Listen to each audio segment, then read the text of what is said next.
This is my Child Development Lifeline final project by Lilla Flexman for the spring intersession semester.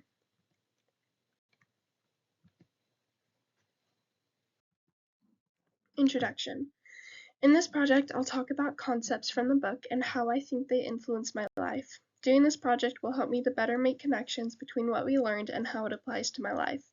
It will also help me to understand what I have learned about what I might want to learn more about.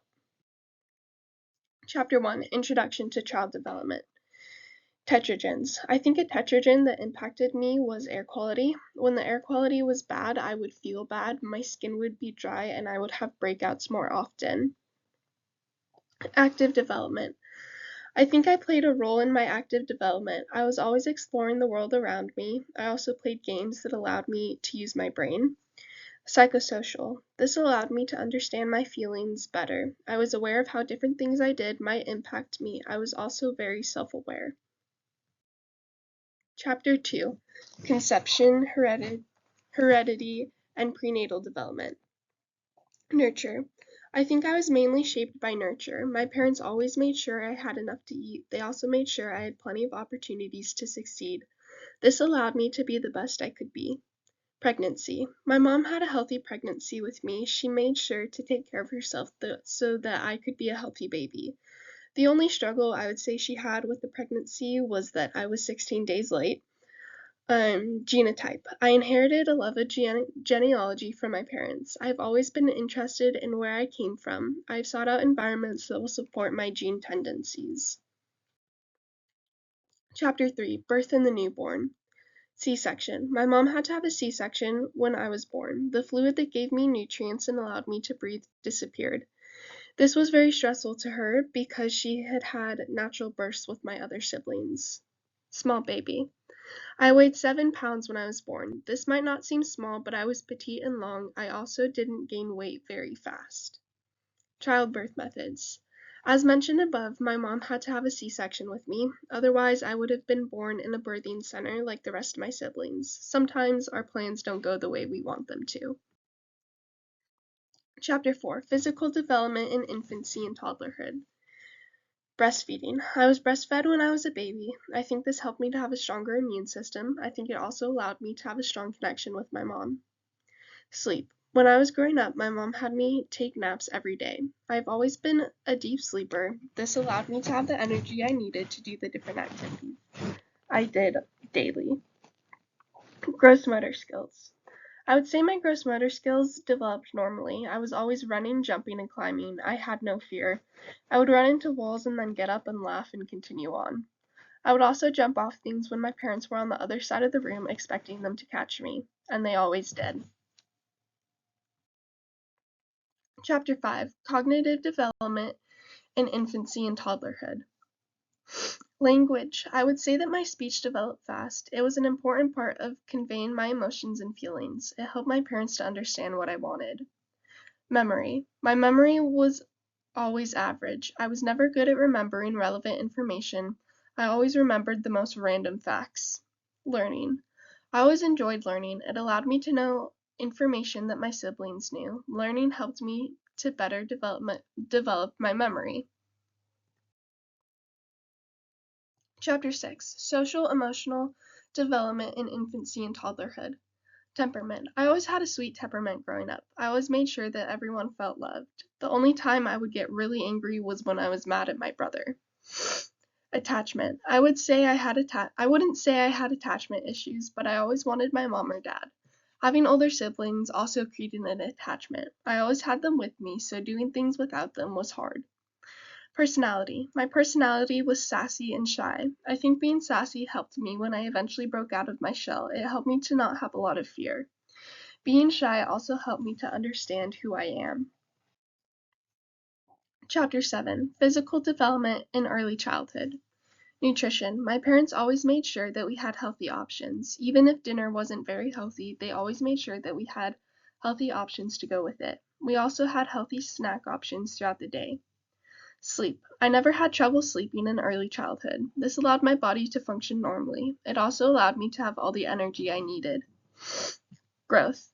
My growth was always faster than the usual for my age. For example, when I was 7, we found out that my bones were growing at the rate that an 8-year-old's would.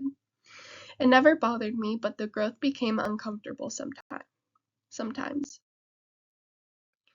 Chapter 8: Cognitive Development in Early Childhood. Processing information. I'm not amazing at processing information. Sometimes it goes in one ear and out the other. I really must pay attention if I want to process information well.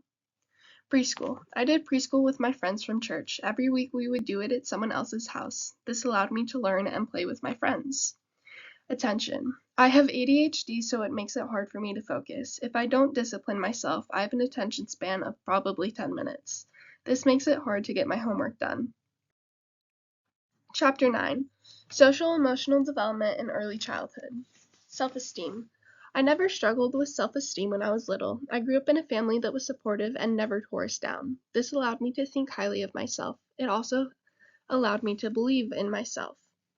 Play. In preschool and kindergarten, my mom focused on allowing me to focus on playing more than learning. Playing allowed me to create different scenarios and figure out what to do. It helped with my brain development. Family. Family was and still is a big part of my life. Every Friday night, we would go out and get food, then watch movies. It allowed us to spend quality time together and become closer. Chapter 10: Physical Development in Middle Childhood.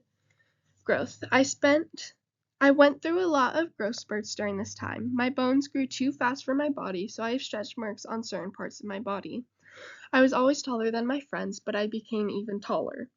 Exercise. Every morning before school, my siblings and I would do some simple stretching. It helped to get out some of our energy before school. It also kept us physically and mentally healthy. Brain development. My brain developed a lot. I was able to retain more information that I learned. I also did brain puzzles to help my growth. Chapter 11: Cognitive Development in Middle Childhood. Classification. I was able to classify more things into categories. This helped me to understand the world better. It also helped me to understand what things were and weren't important. Reading. Reading has been one of my favorite hobbies since I can remember. When I was in 7th grade, I was reading at a college level. This helped me to understand what things meant in different books that I was reading. Intelligence. I was never the smartest, but I understood how to get things done. I also had more practical knowledge than most of my friends. This helped me to understand what was happening in the world around me. Chapter 12: Social Emotional Development in Middle Childhood. Self-efficacy. I had a strong belief in my ability to succeed. This allowed me to do things that I might not have done. It allowed me to know that even if something was hard, that I could do it. Aggression. I was never an aggressive child. The only time I would get aggressive is if my brothers did something to upset me. He was always really good at knowing how to push my buttons. Accepting. I was always accepting of those around me. I didn't care what you looked like or sounded like. I just wanted to be friends. I think this has allowed me not to be influenced by those around me who see people differently. Chapter 13: Physical Development in Adolescence. Puberty. This was an interesting time. My parents never really talked to me about what puberty was. It just kind of happened, and one day I just thought, well, I guess I'm done with puberty now. Acne. I've always had acne. I started getting it when I was probably 10 or 11. It has made me insecure at different points in my life. Growth spurt. I had a few growth spurts during puberty. My growth was steady throughout adolescence. Most of the time, I didn't realize that I was growing, though sometimes I did have uncomfortable pains in my limbs. Chapter 14: Cognitive Development in Adolescence. Empathy. I had a lot of empathy for those around me, even if I couldn't relate to exactly what they were going through. I could understand what it was like to go through something hard. I always tried my best to comfort those who needed it. Mental health. During my early adolescence, I struggled with anxiety and a little bit of depression. I think this is because during this time it was COVID. This made it hard for me to go out and do things. It was a struggle, but I found help. Recall. This is something I've always struggled with. My brain has a hard time processing information, so if I'm not interested in what we are learning, I might remember parts of it, but not very well. Chapter 15: Social Emotional Development in Adolescence. Identity. I found my identity by exploring the world around me and how I fit into it.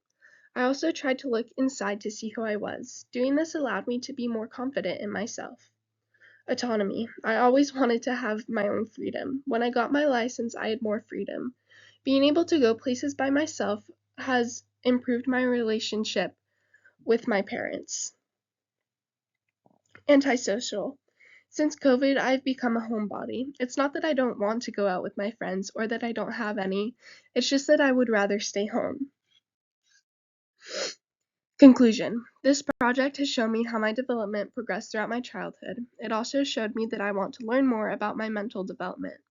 It also helped me to better understand what I learned throughout this class. All images used in this project are stock images.